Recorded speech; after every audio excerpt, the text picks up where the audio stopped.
is Hezron Opio, mostly called Ronnie Hezron, because Ronnie is the name that is mostly known. And yeah, I was born in Nakuru. Yeah, I was born in Nakuru, and yeah, I was raised in Nakuru for a bit, and then we moved back to Kisumu. I've schooled in Kericho, and I've also done my high school in some part of Nyanza, and then yeah, went to Nairobi University, and now I live in Kisumu with my beautiful Liz. Yes. So my name is Liz.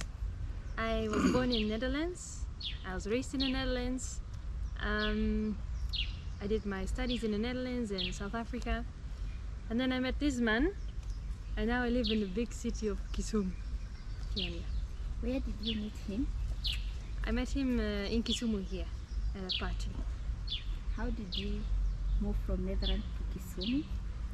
I was doing my bachelor's degree, and I needed to do an internship, so I went to Tanzania because I thought that would be nice, because I would learn the nice Swahili. But then I didn't like the project I was in, so a friend of mine told me, why don't you go to Kisumu, I know someone there. I didn't know Kisumu, but I just said fine, I'll get on the plane and see. Yeah. And then I stayed for 6 years. So coming to Kisumu, he was the first person you met? I know. No, we met after I was here for 3 months, I think. Yeah, for 3 months. 3 months, yes. So you were doing internship at the same place? No, no. We were in separate places, and then we were invited to a house party, both of us. Me, I was invited by the guy, you were invited by the lady. Yeah. Okay. And that's how you met? That's how we met. Oh, wonderful. Why Kenya and not any other country in Africa? I wanted to go to East Africa, where people speak Swahili, because I speak Swahili and I wanted to practice. So that's why I wanted to come to Tanzania, but that didn't work out. So then Kenya was the second best choice. So you mean in Netherlands you studied Kiswahili? Oh, okay. So, get. I studied, I did my diploma in business management, and then I did my bachelor's in project planning and management at the University of Nairobi. Yeah, so after finishing my high school, then I started doing poultry, partly in 2009, and then went like on it in 2010. My cousin was was keeping chicken, so I decided to step in and assist him on the chicken farming, because he was very busy, and I and my other cousin, also called Ronnie, we were the one taking care of the chicken. We were in charge of marketing, and yeah, so that's how it started. Then I registered Kenya Poultry Farmers Limited in 2015, and then I met Liz in 2016 when I was already doing chicken, and I was full-time in chicken business. And then yeah, when we met and we dated for quite some time, and then we decided that we are staying in Kenya, both of us. She was moving here, and then yeah, that's how she found me in chicken, and I convinced her to join the company. Yeah, And I'm also doing chicken. to help me with the chicken. So you enjoy doing poultry and chicken? Yeah, it's something else. So I'm still learning as we are going, but I think the journey's been good. Yeah. I like seeing the surroundings, going to farmers' places, you know, rural areas. It's nice. So mostly I do a lot of farm visits, and then also work with the farm managers that we have employed to teach them on how to raise the chicken from chick level to when they're going to the market. So I wanted Liz to at least see the process. Yeah. See the process. And also be into it. There's no choice there. How is it so far? So when we started together, we were fighting. Yeah. Oh my God. Because Ronnie had a certain way of doing things. Yeah. And coming from a European country, we do things the opposite way almost, I have to Yeah. say. Very organized. Very organized. And Ronnie was very chaotic. I thought Ronnie was very chaotic. And Ronnie thought I was very annoying? Yeah. Is that the word to say? Yeah. So we were fighting. Oh my goodness. But as we went, we found a balance. We still fight sometimes, but that's It's normal. normal, yeah. Yeah, that's how we started. How has it been working with me? Yeah, I think it's been interesting. Interesting. Yeah. Yeah, it's been interesting and a lot of things to learn from you, and also, yeah, I know you've also had a lot of things to learn from me. Yeah, it's been a good journey being together and working together. Yeah, But it's not been easy. it's not been easy. It's A a lot journey. of tough decisions to make, and I don't agree with the decisions that she makes. She doesn't agree with my decisions. Yeah. And then in the end, we find a balance in between on what to focus on and what to do. Yeah. Yeah. So what inspired you to poultry? You did the different career. Yeah, I've been very passionate in keeping chicken and working with animals. Yeah, in school I was a scout. I was a patrol leader in my school, Nyabondo High School, and in school I introduced rabbit keeping. We were keeping some rabbits in school. Yeah, and also we had pigs in the school, so we were just making sure that the animals were taken care of, and also in terms of hygiene, we used to wash the school tanks and all that. So just passionate about farming And animals. and generally. animals. Yeah. Yeah. So how many chicken did you start with and when? I started with 100 chicken. That was on that was in 2010. Yeah, 100. But my cousin was doing it before I started doing it on my own. So he used to have his chicken farm. We requested if we can put in some small batch, like around 50, with my other cousin as well. So it just started like that with 100, and then I grew to 200, 300, 500. Yeah, and where we are right now, keeping cycles of 2,000, 1,000, and also working with a lot of farmers in Western Kenya. Yeah. So, but you were specializing. What specialization of chicken were you dealing with up to 2010? Like you started with Broilers, just broilers. Broilers is what we started with, because broilers mature very fast. Within 5 weeks, they are ready for the market. Yeah, so it was interesting, and then it is what I used to. There was some income in it. I used the money that I got from the chicken to go to my college, and also enroll university with the chicken business money. Yeah, the profits. So how was it starting in terms of capital?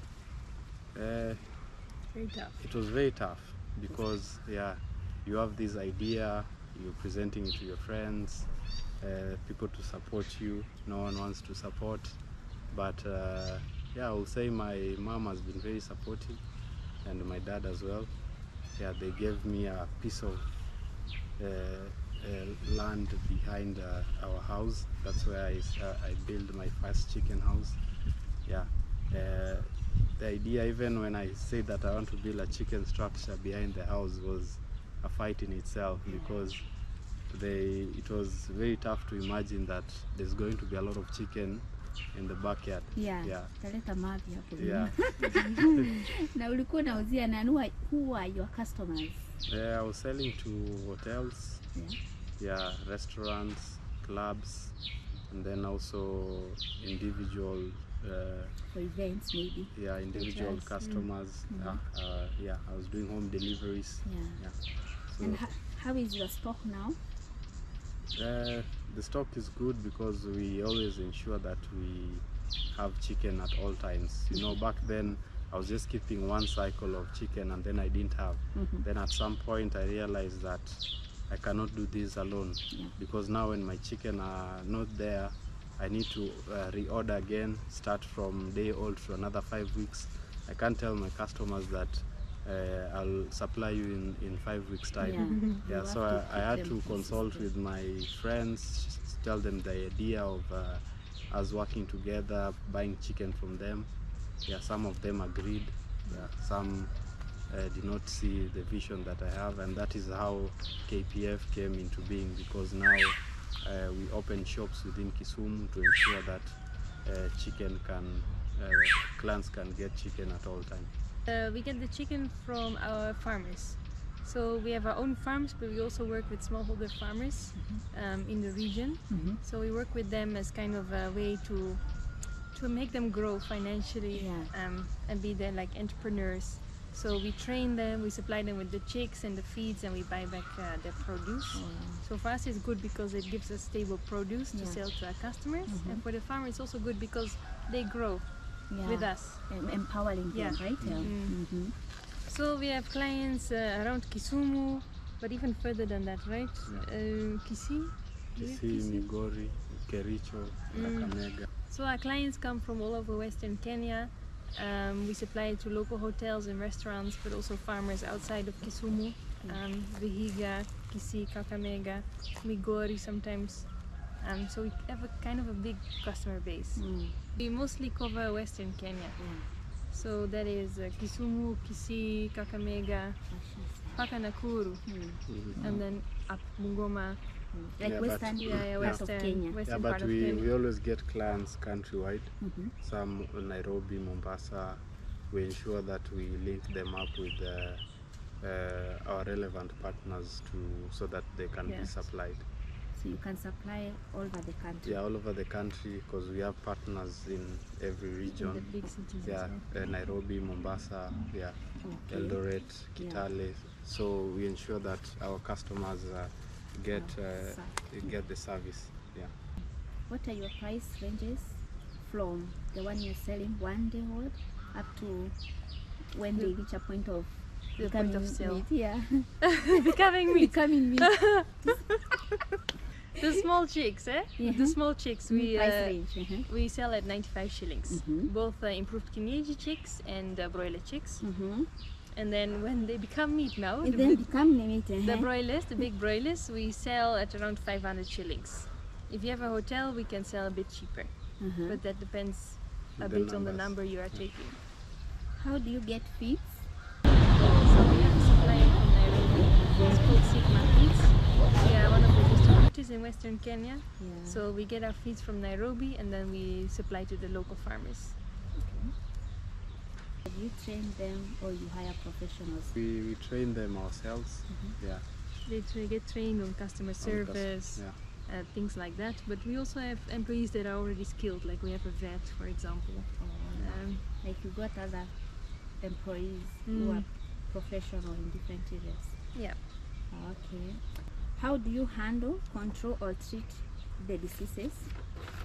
That is one for you. Let him answer that. The technical ones are you. So what we do is we try to do a lot of farmer trainings to teach them on poultry diseases. We try and share a lot of information on social media, and you were there this morning when we were distributing our Saso chicks. We ensure that we give a booklet of information to our farmers to guide them and on best farming practices. So what we do is we do more of prevention than the actual management of the disease. So because if you ensure that there is good cleanliness, water is clean, there is good, the feed is quality, the chicks get enough source of eat, there's good ventilation in the chicken house, then there's no need to a chicken disease. So it's good to prevention is better than cure. So but in cases where the farmer has challenges with chicken diseases, as KPF we have hired a vet to go to the field and give them technical support and advise them on disease management. Yeah. Okay. Yeah, we always have trainings. We ensure that we have a training once in 2 months. We want to make that quite more often, maybe once in a month. And we also have a special tailored training, whereby it's cheaper to host a big group. Yeah, but if someone is requesting we do individual trainings, we also offer that at a fee. What challenges do you experience? Start with you. In terms of KPF. There's a lot of challenges. Yeah, so there's challenges with the employees, because it's always very difficult to get the right people in a business. Yeah, that is one of the major challenges that is really killing young entrepreneurs. And sometimes you can get the right person, but they don't have the willingness to push, and it's you always need to make people see your vision, like go along with your vision. So that is one of the biggest challenge to get the whole team follow one vision and one goal to ensure that the company can support many people. Yeah. I think for me personally, it is hard to be a business person in Kisumu because I'm white. Mimi ni mzungu. Sindio? So people think that at home here I have a bag of money hidden under my bed. I'm ATM. ATM is just here. I call my mother, she'll send me 1,000,000 shillings. That's what people think. So that's hard because it's not true. We are just working. And the lady is white. She must have an ATM at home. So, Sindu. And then people here, in the Netherlands, we tell the truth. In people's faces. We are very straight to the point. But here, lazima tukupige hivi kwanza. And I can't take people round and round and round. I don't have the patience. So I tell people in their face, no, I don't like that. And then they get so mad. And they go home and they say, that Mzungu, she's not nice. I don't want to do business with her. And that is challenging for me sometimes.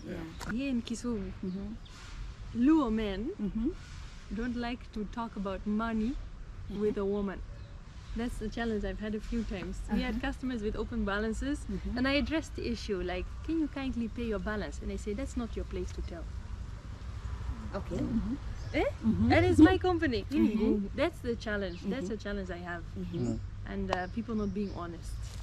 So dishonest for business, na watu kustereotype kujasikia. I think. And then a major challenge is also like in the debts.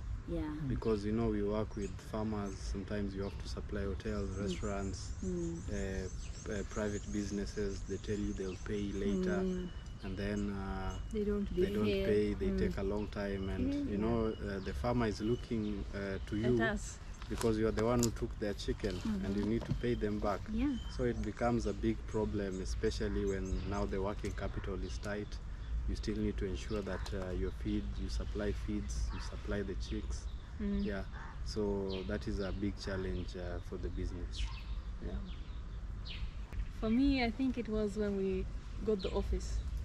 When we got our office, because we used to have a small office. We used to have a tiny room. That was where 6 people working in one room. It was where I lived. It was my bed sitter.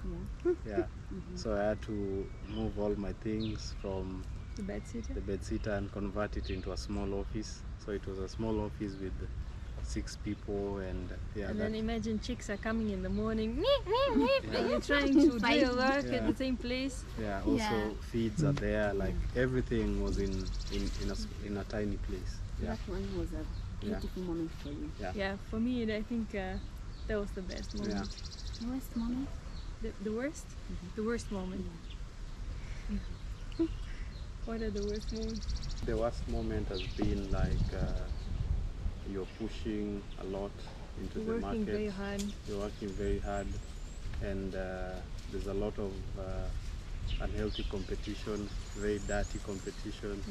Yeah, people try to undercut you in the business, making deals with the suppliers, and then the deals, like the deals are not coming through. There's no honor to the agreements. Yeah, so those have been bad moments because you feel like you've made a deal with the supplier, you do all the groundwork, you promote the product, and then they bring someone else to sell the same product. Yeah, once you've done all the work. work. They don't do it in the beginning, only after you've done. After the product has become popular.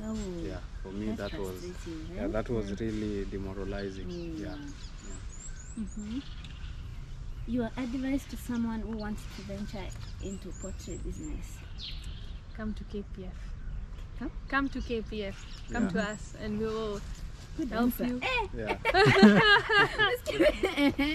We help you with trainings, supplies, consultations. consultation. We always guarantee when you order from us your chicks, both the broilers and the saso, you'll always get them on time, and the feeds are also there. We're bringing new solutions that have not been done before in Kenya, like the bucket nipple drinker that is coming from the Netherlands. Yeah, and there's also some other interesting projects that we have for our farmers coming in future. Yeah. So they come visit KPF. Yeah. Come visit KPF. You get free consultation, free what? I don't know if it will be free, but we can talk. Yeah. And then treat your farm as a business, because a lot of farmers they've not done their calculations at the end of the cycle, like how much did I spend and how much did I make. They're just doing it. Yeah. So we're trying to make farmers get to know how to run their daily stocks takes to ensure that we have certain administrative sheets they can use, so they know what they're using. The administration are in order. So how about the consultation charges or training charges for maybe individuals? So we do trainings every month for free, like a general training. But if you want to be more specific, it really depends on what you want to know. A short consultation will not be the same as us setting up the entire project for you. But we always find a way, the solution that suits both partners. Okay. What are your future plans about KPF? We have many plans. So we've just launched Saso Chicks, the one in partnership with Silverlands from Tanzania, which you saw today being distributed, the colorful chicks. They're a special type of chicken that is perfect for rural farmers, because broilers are very sensitive, so it's hard to manage them. But the Saso is more resistant to heat, more resistant to diseases, things like that. So they're easily manageable for farmers that don't have so many resources. So for us that's very exciting, because that means a whole new market is opening up for us. So instead of the broiler farmers who tend to be more city farmers, we now have access to the entire rural Kenya. And also which is also the customer that we want to serve. You need to improve Kenyaji. That is the improved That's Kenyaji. the improved Kenyaji. Also we are trying to, it's interesting because we are also trying to create some new business opportunities for the youth, because you don't really need to sell chicken when they are ready. With the Saso improved Kienyeji, you can keep them for, there's a business model whereby you just do brooding up to 4 weeks, because most people in the rural area, they don't know to handle chicks well. You give them chicks and then all of them will die in the 3rd day or the 4th day. So we are trying to make this a new business model to the youth. That's why we are giving an opening of, we are trying to train them on how to do better brooding practices, because not everyone can do brooding. So they brood for 3 to 4 weeks, and then now they can sell to the local farmers within their area. And there's another one, that I showed, he also talked about that, is the drinkers that we are bringing from the Netherlands. Yeah. We're very excited about that because one, is a partnership from my hometown, so it feels a bit like home. And secondly, it's a beautiful product that can help a lot of smallholder farmers with the challenges that they're facing. So Yeah. it fits perfectly in our strategy. Yeah, because the drinker is a closed drinking system. It's a bucket with some nipples beneath. So you can use it from chick level to the grown birds. And the kind of drinking system that we are using right now is open water, which there is a easy disease transmission, like the chicken can litter the water in the drinker, they can poop on it, they can play around, and it's easy. They can easily get contaminated. The water easily get contaminated, and there's a lot of microbes that can also get into the water, and it will make the farmer use antibiotic to treat diseases like coccidiosis. So with the closed drinking system, you don't want farmers to use antibiotics because you're going to consume that chicken. So which means you're also going to consume the antibiotics, and that's not healthy. That's dangerous. So with the closed drinking system, it prevents all that because the water stays clean in the bucket.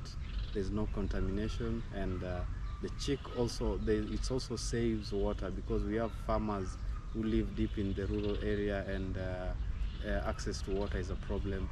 So when you put this bucket, you hang it on, the chicken will only drink what he needs. So there's no spillage, no wastage. With the open drinking bucket water system, you can put your water, and then you go do whatever you're doing. You don't know if the chicken knocked the drink and all the water spilled. So it's, you're importing them, or they are locally made? They're imported. No, we are importing them. So if someone will be watching this video and will be interested with that kind of whatever bucket, will you be supplying? We'll be supplying countrywide. Even East Africa, the partnership is for us to supply East Africa. At how much? That one we still have to. So they keep up. They get updated. Your price, right? Oh, it's a beautiful thing, isn't it? And it's a unique thing because it's not locally available. It's not locally available. No. Okay. So I've been working with kids a lot in the past. I volunteered in Zambia, and I volunteered here in Kenya. That's where we met. I was working in a school. So I really like working with kids, but now I do chicken. So I was thinking, how can I combine it? And then I found that a lot of people in Kenya, there's a perception that farming is for poor people. Farming is, I don't know, it has a bad... It's for idle people. And it's a lot farming. But you know, farmers are the ones supplying us with food. So I thought maybe we can do an event with kids. They play games, they learn about chicken. We teach them from young how farming can help us as a society to get food. That's also what government is trying to... Oh, they are? And also we try to tell the kids the nutritional benefits of the chicken, and also chicken the products. eggs, chicken products, especially eggs. Because it's advisable. You can. I'm really passionate about this topic. So eggs are very nutritious, especially for children. So a child under 5, and even pregnant mothers, if you eat 1 egg a day, it gives you all the nutrients that you kind of need. It can prevent stunted growth. So instead of buying for your child a soda, buy him an egg, right? Because a soda, how much is a soda right now? 35 shillings. The and big an egg is 15 shillings. 2 eggs. 2 eggs, not soda. So it's nutritious. Very nutritious. Also for pregnant ladies, it gives you a lot of nutrients that you need to grow a healthy baby. So we're trying to educate people in the slums and low-income areas about the nutritious value of eggs. How are they responding to the children? They're still a bit skeptical, I think, but they're getting it. I think the response is good. It takes time and repetition. The kids fair, we get a lot of positive feedback. People loved it at the kids fair. Your final remarks about KPF? What do you want? I don't know. I think we like what we are doing. Yeah. And we want to support small farmers and even medium farmers in Kenya. Our slogan is "Let's grow together." So farmers, even the smallest farmer can come to us, we grow together. Even our employees, we always want to grow together. Our suppliers, like we bring new products, we grow together. So if you have that kind of mindset as well, let's work together. And for me the final remarks is just as Lisa said, as much as we are a business, we are a company, we also have that impact side of the business, where it's about support and work and grow with our farmers. Okay, so we are based in Kisumu, opposite Lolwe Gate. You can also reach us. Our office, our phone number is 0704 475 745. Yeah, we have an Airtel line as well, 0733 475 745. And lastly, if all those are not functional, you can reach out to me on 0732 475 745. We are also very active on social media. So you'll find us at in Facebook, Kenya Poultry Farmers Limited, on Instagram, Kenya Poultry Farmers Limited. And on YouTube. And on our YouTube still developing. We are still developing. But we'll send you the link. Our YouTube channel is Ronnie and Liz. Yeah.